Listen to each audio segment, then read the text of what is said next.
Cape Town lay in silence under the veil of night. The ocean breeze carried the distant cry of gulls, echoing faintly against the cliffs. In a modest house at the edge of the city, Saipho stirred awake.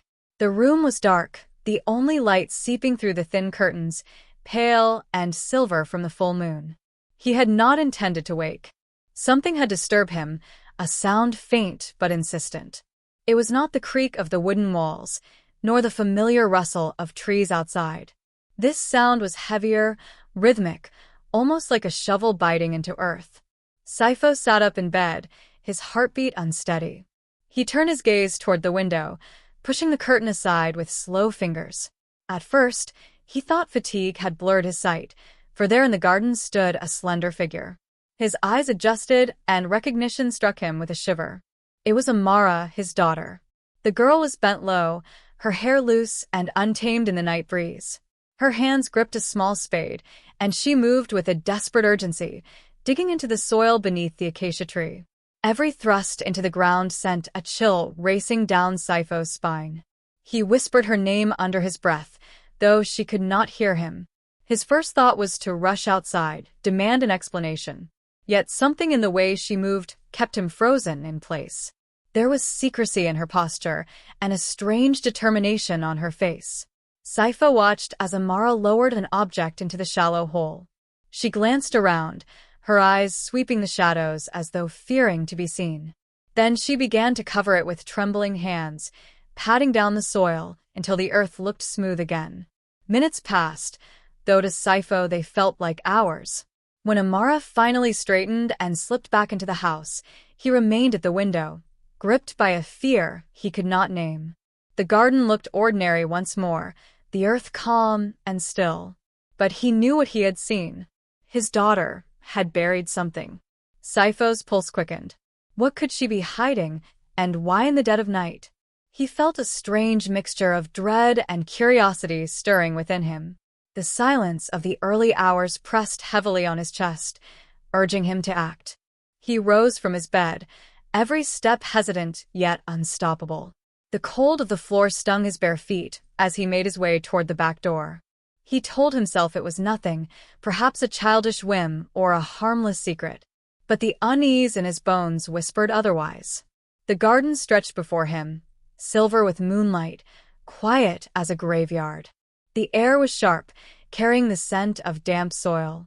Slowly, Saipho walked to the tree where Amara had stood, his eyes fixed on the disturbed patch of ground. He knelt, brushed away the loose dirt with his hands, and began to dig. The earth was soft, still fresh from Amara's work. With each handful he removed, his breath grew shorter, his chest tight with anticipation. Then his fingers touched wood. A small box emerged, old and weathered, its surface etched with carvings that seemed both familiar and foreign. Saipho's hands trembled as he lifted it into the moonlight. The air seemed colder, heavier, as though the night itself leaned in to watch. His thumb slid over the clasp. A sense of dread urged him to stop, yet curiosity demanded he go on. With a quiet click, the box opened. Inside, his eyes fell upon the contents, and the sound that escaped his throat was half gasp, half cry. What lay within was not meant to be seen. The moonlight revealed the box's secrets in a cruel hush. Saipho's hands shook as he stared inside, his heart thundering as though it might burst. There lay a photograph. It was a family portrait taken years ago, when life had felt simpler.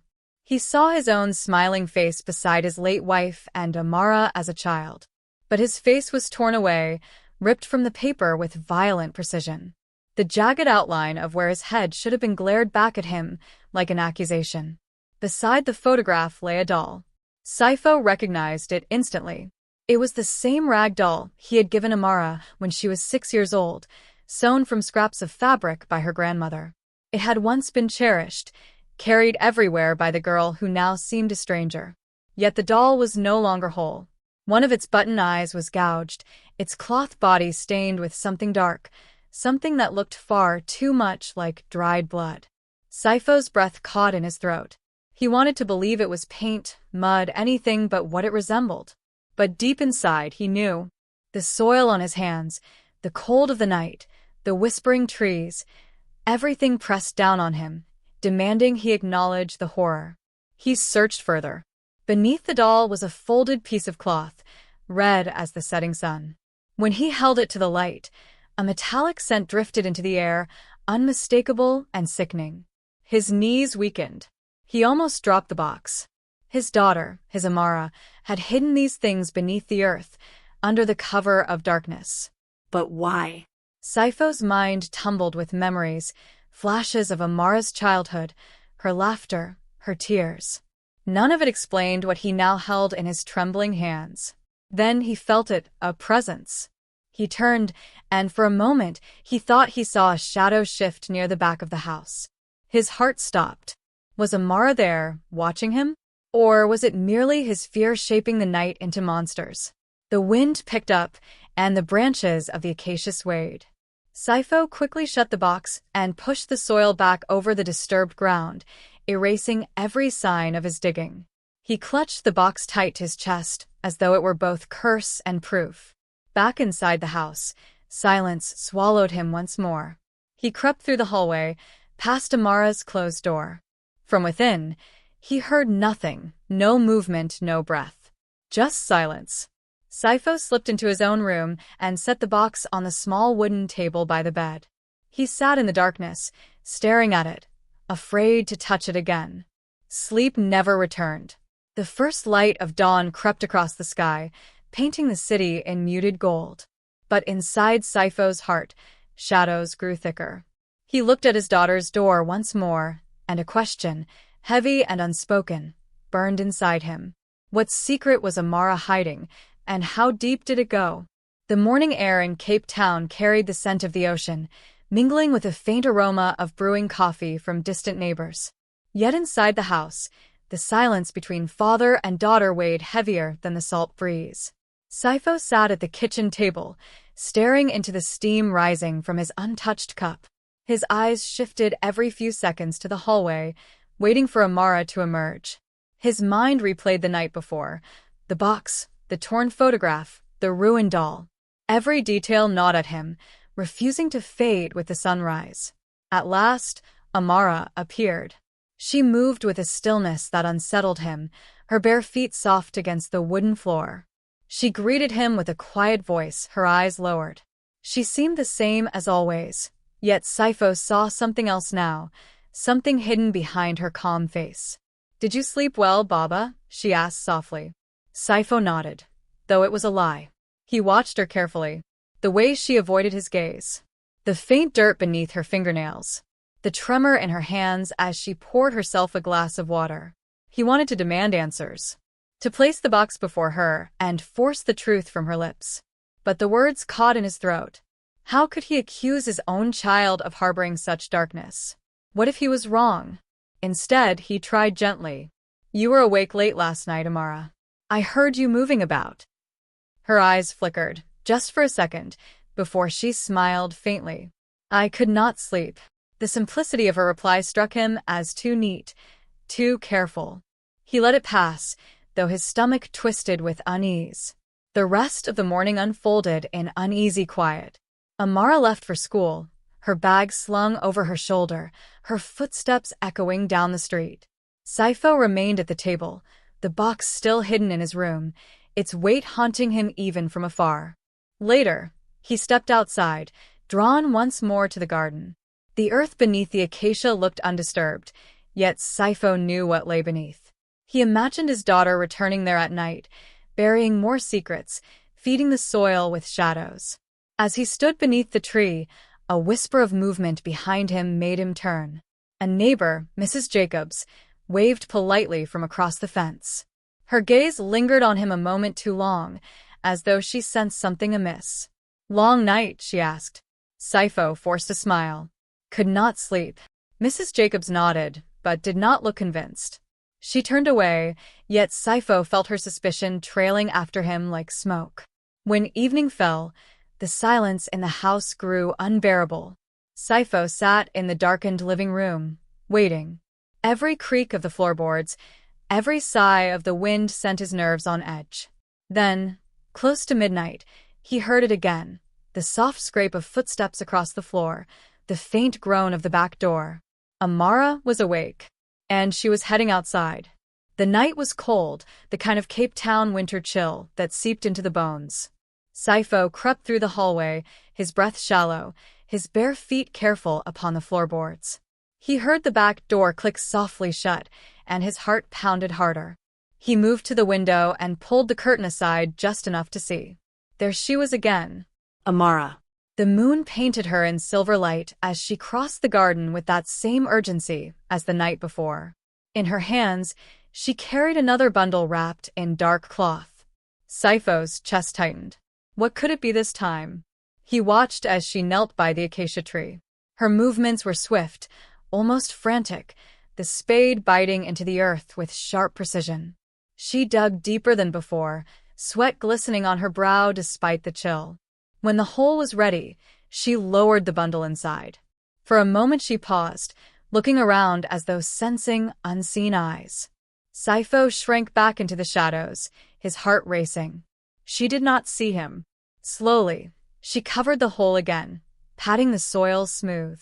Then she sat back on her heels, her shoulders trembling as though a silent sob shook her. Saifo could bear it no longer. He had to know. He opened the back door just a fraction, careful not to let it creak. The cold air wrapped around him as he stepped outside, the damp earth soft beneath his feet. He approached with the silence of a hunter, though inside he felt like prey. Amara remained crouched, her face buried in her hands. For the briefest moment, Saifo thought he heard her whisper. Words carried on the wind, faint and broken. He strained to listen. I am sorry. His blood ran cold. Sorry for what? Sorry to whom? Before he could step closer, Amara suddenly rose and hurried back into the house, her head bowed, her arms wrapped tightly around herself. She slipped inside without looking back. Saifo stood frozen, staring at the freshly disturbed soil. He knew what he must do. He approached the mound and knelt once more, the dirt clinging to his fingers as he began to dig. Each handful of soil seemed heavier than the last, as though the earth itself resisted him. His breath grew harsh, his pulse wild. Then, at last, his hands found the cloth bundle. He pulled it free and laid it before him. Slowly, he unwrapped the fabric. What he uncovered beneath the moonlight made his stomach lurch. Inside the cloth lay something that would unravel everything he thought he knew about his daughter. The night seemed to hold its breath as Saifo unwrapped the bundle. The cloth fell away, and what lay within made his chest tighten with horror. It was a shirt. Not just any shirt, but one he recognized. It belonged to a boy from the neighborhood, a boy who often walked past their house after school. The fabric was torn, the sleeve ripped at the seam. Across its surface, deep stains had dried into a dark maroon. Saifo touched them with trembling fingers. The metallic scent rose sharp and undeniable. Blood. His vision blurred as dread clamped around him. He tried to reason with himself, to find another explanation. Perhaps it was a prank, perhaps the shirt had been thrown away and Amara had found it. But even as the thoughts formed, they crumbled under the weight of what he knew. Why would she hide it if it was nothing? Why bury it beneath the acacia at 4 a.m? His mind swam with fragments of memory. He recalled seeing the boy's mother last week, her face etched with worry as she stood by the corner shop. Rumors had rippled through the street that her son had not come home one night. The police had walked the neighborhood, their questions sharp, their eyes searching. But nothing had been found. Saifo's hands grew cold. He looked down at the bundle, then back at the house where his daughter slept. A sickness spread through him, the sickness of realization. The soil beneath his nails pressed deeper as he hurriedly wrapped the shirt again and buried it back where he had found it. His hands worked quickly, desperately, until the earth appeared untouched once more. When he straightened, his breath came in ragged gasps. He could not think clearly, yet one truth clung to him like a shadow. His daughter was keeping secrets that could destroy them both. He returned to the house, his legs weak, his hands filthy. In the hallway, he paused outside Amara's door. Through the wood, he thought he heard the faint sound of breathing, steady and calm, as though she slept without guilt. Saipho pressed his forehead to the door, his eyes shut tight. He wanted to storm inside, shake her awake, and demand the truth. But another voice inside him whispered that he was not ready to hear her answer. That night, he lay in bed wide-eyed, staring into the darkness. His mind repeated the same question, over and over, until it became unbearable. What had Amara done? The following morning, Cape Town streets bustled with their usual rhythm. The calls of vendors echoed from the market, children's laughter spilled from the school gates, and the salty wind carried the smell of grilled fish along the harbor road. Yet for Saipho, the world felt sharper, every sound too loud, every face too watchful. He walked through the neighborhood with unease, his thoughts locked on the bundle beneath the soil. As he passed by Mrs. Jacobs's gate, she gave him a long, searching look. She was sweeping her front steps, but her eyes lingered on him with quiet suspicion. "You look tired, Saipho," she said at last. Her tone was polite, yet her gaze cut deeper. "Not sleeping." Saipho forced a smile. "Just restless nights." She nodded, though he felt her doubt like a weight pressing on his chest. The broom scraped slowly across the stone as she added, "Strange times these are. Children missing, police everywhere. People whispering all sorts of things." Saipho's pulse jumped. He muttered a quick goodbye and hurried away, her words ringing in his ears. Children missing. Police everywhere. Whispering. He felt as though the world itself was closing in.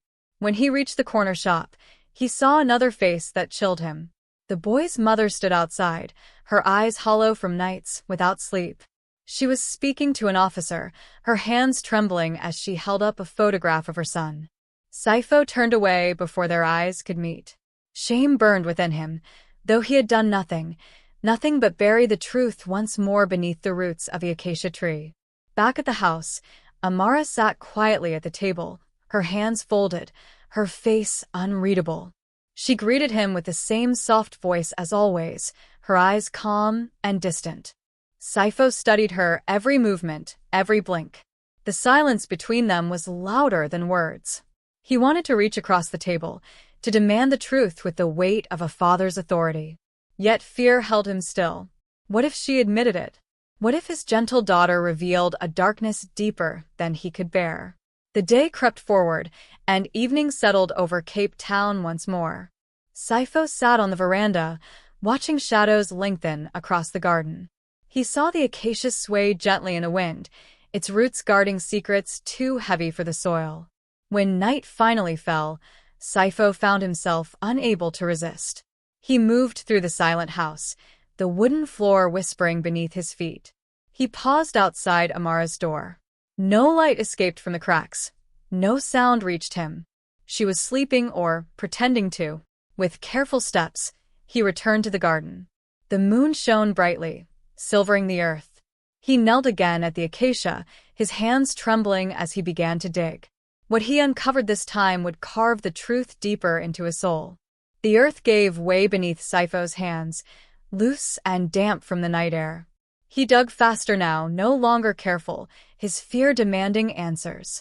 His fingers struck fabric once again, and his heart clenched. Another bundle. He pulled it free and unwrapped it under the moonlight. This time, the contents froze him entirely. It was a knife. A kitchen knife he recognized, missing from the drawer inside their home. The blade was stained, the edge dulled, yet its presence was undeniable. Beside it, wrapped within the same cloth, lay a second photograph. Saipho lifted it with shaking fingers. It was another family picture, though older than the first. In this one, Amara was barely a toddler, sitting on her mother's lap. Saipho remembered that day vividly, the sound of waves in the distance, the warmth of the sun. His throat tightened as he saw what had been done to it. This time, it was not his face that had been destroyed. It was his wife's. Her image had been cut out completely, leaving only Saipho and a blank space where her smile should have been. A cold sweat broke across his skin. He dropped the photograph as though it burned him. Why would Amara desecrate the memory of her own mother? Why keep these things hidden beneath the ground, alongside a bloodied shirt and a stolen knife? The silence of the garden pressed in around him, as if the acacia itself leaned closer to listen. Saipho clutched the knife, his grip unsteady, and his mind spiraled. Was his daughter capable of harming someone? Was she involved in the disappearance whispered through the streets? He quickly rewrapped the bundle and lowered it back into the earth. His breathing was harsh, ragged, every sound too loud against the stillness of the night. He covered the hole once more, patting down the soil until no trace remained. But when he rose, he felt it again, the weight of unseen eyes. He turned sharply, his breath caught in his throat. There, in the window of the house, stood Amara. Her face was pale in the moonlight, her eyes wide and unblinking, fixed directly on him. Saipho froze, his hands still covered in dirt. The distance between them felt like an abyss, yet her stare pierced straight through him. Neither of them moved. Neither of them spoke. At last, Amara lowered the curtain and disappeared into the darkness of her room. Saipho's knees weakened. His heart hammered in his chest, torn between terror and disbelief. She had seen him. Saipho did not sleep. The image of Amara's face in the window lingered like a ghost, her eyes cold, unreadable. By dawn, his body ached with exhaustion, but his mind remained sharp with fear. He heard her footsteps in the hallway, soft and steady. She entered the kitchen as though nothing had happened, her hair neatly tied, her school uniform pressed. She moved with calm precision, pouring herself a bowl of porridge, stirring it slowly. Saipho sat opposite her, the silence stretching between them. His throat burned with words he could no longer swallow. "You were awake last night," he said at last. His voice was low, almost hoarse. Amara paused, her spoon hovering. Her eyes lifted to meet his, and in them he saw no surprise. Only stillness. "Yes," she replied. Saipho's pulse raced. "You saw me." Her gaze did not falter. "I did." The silence grew heavier. Saipho searched her face for guilt, fear, remorse, anything that might explain the shadows she carried. But her expression remained calm, almost detached. "What are you burying, Amara?" His voice cracked. "Tell me what it is." For the first time, her lips trembled. Her eyes shifted, not away from him, but inward, as though searching for an answer she did not want to give. "They are things that must stay hidden," she whispered. Saipho's fists tightened on the table. "Why?" "What have you done?" Her breath caught. For a fleeting moment, he thought he saw sorrow flash across her face, but it was gone in an instant. She pushed the bowl away, untouched, and rose from the chair. "Do not ask me again, Baba," she said softly, her voice carrying the weight of finality. "Please." Saipho stood abruptly, his chair scraping against the floor. "You cannot keep secrets like this. Do you not understand what they will do to you if they find out?" Her eyes darkened. "Then you must not let them find out." The words struck him like a blow. He stared at her, unable to speak, as she lifted her school bag and slipped out the door. The morning light swallowed her, leaving Saipho trembling in the silence of the kitchen. He sank back into his chair, his head in his hands. She was hiding something far greater than he had feared, something that demanded secrecy at any cost. And now he was part of it. For the rest of the day, Saipho felt the weight of the box in his room, the knife, the photographs, the bloodied shirt. Each object was a curse, binding him tighter to his daughter's secret. When night fell again, Saipho knew the truth could no longer be buried. Something had to give. The following evening brought with it an unease that Saipho could not shake. The streets of Cape Town buzzed with tension. Word had spread. The missing boy had not been found, and the police had widened their search. Posters clung to lampposts, his photograph staring out like an accusation at everyone who passed. Saipho remained on the veranda, his eyes fixed on the street.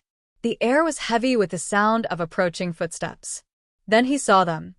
2 officers in uniform, their presence sharp and unyielding as they moved from house to house. They stopped at Mrs. Jacobs's gate first. She spoke with them in hushed tones, her eyes flicking once toward Saipho's home. His chest tightened. He gripped the arm of the wooden chair, his knuckles white. Soon enough, The officers crossed the street and stepped through his gate. Their boots crunched against the gravel. One of them, tall and stern-faced, greeted him with a nod. "Evening, sir. We're making inquiries about the disappearance of a boy from this neighborhood. Perhaps you've seen or heard anything unusual these past weeks." Saifo swallowed, his throat dry. He forced himself to meet their gaze. I have not. Only what others have said." The officer studied him for a long moment. "Your daughter, Amara, she is about the same age as the boy, yes? Did she know him?" Saifo's pulse quickened. "She may have seen him at school, but nothing more." The officers exchanged a glance. Then one pulled out a small notebook. "If you or your daughter recall anything, even the smallest detail, it could be important." Saifo nodded quickly. "Of course." They thanked him politely, then turned away. But as they left, Saifo caught Mrs. Jacobs's eyes peering from across the street, sharp and suspicious. He felt her gaze pierce straight through him. When the officers disappeared into the distance, Saifo hurried inside. Amara sat at the kitchen table, her hands folded, her expression unreadable. She had heard everything. "They're looking for him," Saifo said, his voice shaking. "The boy whose shirt I found. They came to our gate." Amara looked at him then, her eyes dark and steady. "Then you must decide, Baba," she whispered. "Do you protect them, or do you protect me?" The words struck him with brutal force. Protect them, the neighbors, the boy's family, the truth. Or protect her, his daughter, his blood, the only piece of his late wife he still had. The house fell silent. The ticking of the old wall clock sounded like thunder in the stillness. Saifo's breath came shallow, his heart gripped in a vice. He realized the choice was no longer distant. It was here, and it would demand an answer. Night draped itself over Cape Town, heavy and suffocating. Saifo sat in his room with the box before him, the carvings on its surface catching faint glimmers of moonlight. He had hidden it for days, locked it away as though distance could soften its curse. But tonight, the weight was unbearable. He opened it once more. The torn photographs, the ruined doll, the knife, all lay there like pieces of a puzzle whose image he dared not complete.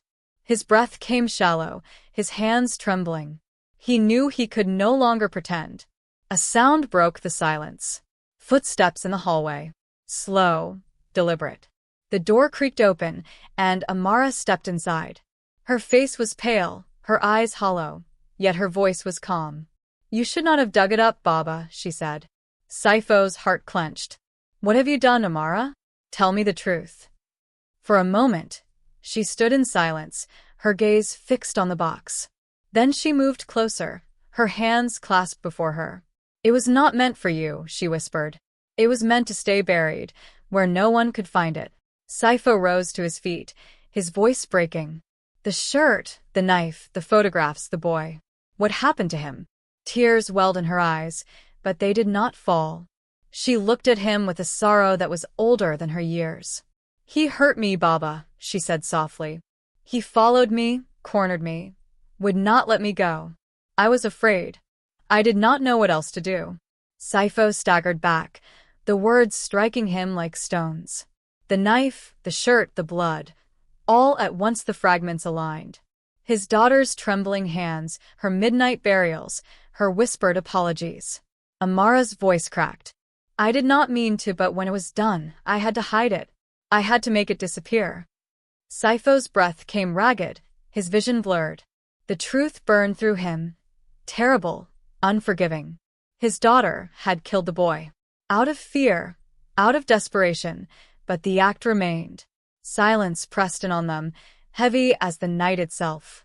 Saifo looked at her, his only child, the last living link to his wife, and felt the world tilt beneath his feet. The choice lay before him, as sharp and merciless as the knife in the box.